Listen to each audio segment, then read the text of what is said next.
Check these 4 puddles. Oh no.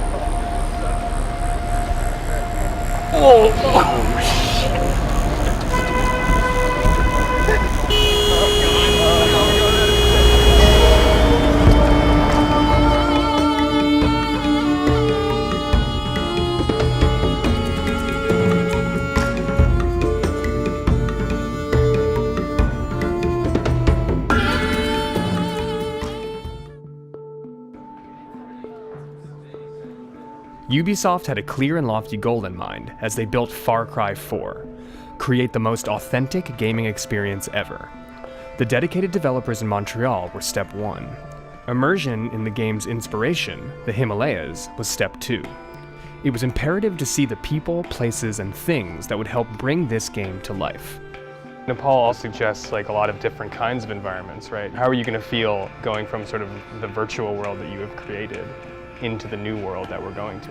In my head, I have this Wikipedia idea of what Nepal is. I've been reading about what makes it the way it is right now, what's been happening over the last 10 years, the last 1,000 years. But I'm hoping that we can uncover something that isn't presented on the web. The expectations are going to be super high after Far Cry 3. We really want to push it and bring it to the next level.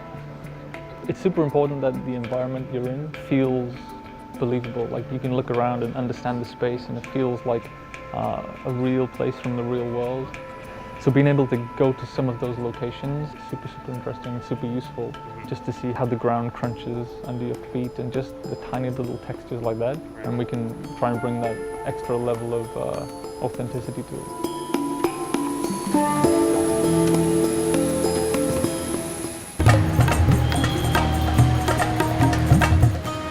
Arriving in Kathmandu was intense. The end of the Nepali Civil War meant a mass migration into the city, and with it came mass pollution, overpopulation, and the sense that an ancient city wasn't ready for modernity to be thrust upon it.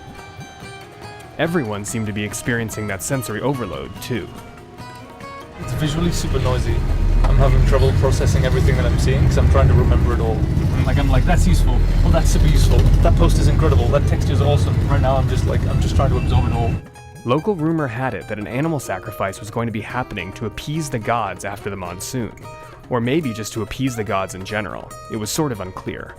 But Nepal has strong ties to its past, so attending an animal sacrifice is significant in understanding traditional Nepali culture. It was a perfect introduction to the country.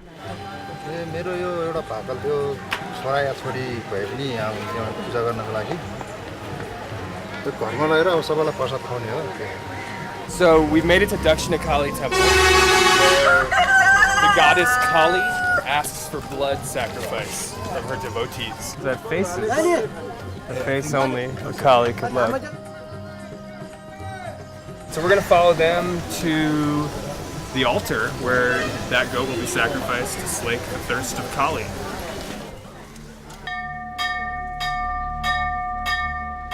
It was certainly a normal cultural moment, but for a second, everything got pretty quiet.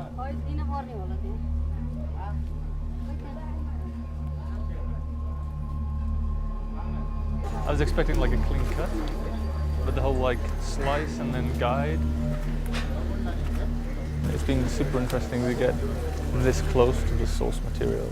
It's like it's the kind of experience that we can never normally get, and I haven't had working on the game before.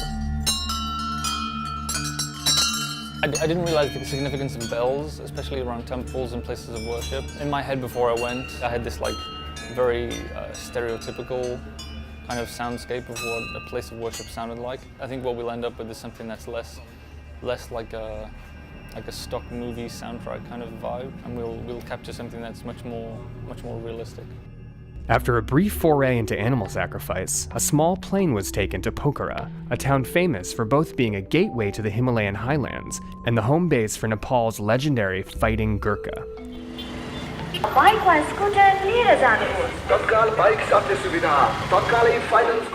The legend of the Gurkha inspired the warriors created in the game.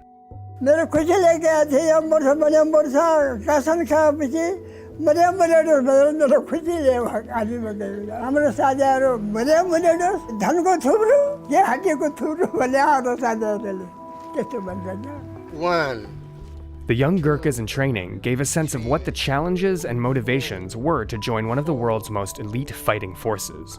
They were established by the British Empire in the mid-19th century and have fought alongside British special forces ever since. It's often said, if a man says he's not afraid of dying, he's either lying or is a Gurkha. Mark and Phil, you guys studied Gurkhas a lot as you were developing the game, right? Yeah. And so what is it like now actually meeting young dudes who are trying to be Gurkhas? It's interesting to meet the personalities behind that, just to see how dedicated people are to actually achieving that. Like these guys will try year after year after year to get in. The dedication is pretty intense.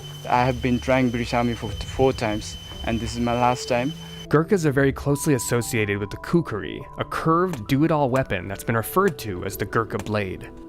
그거리 있었다니.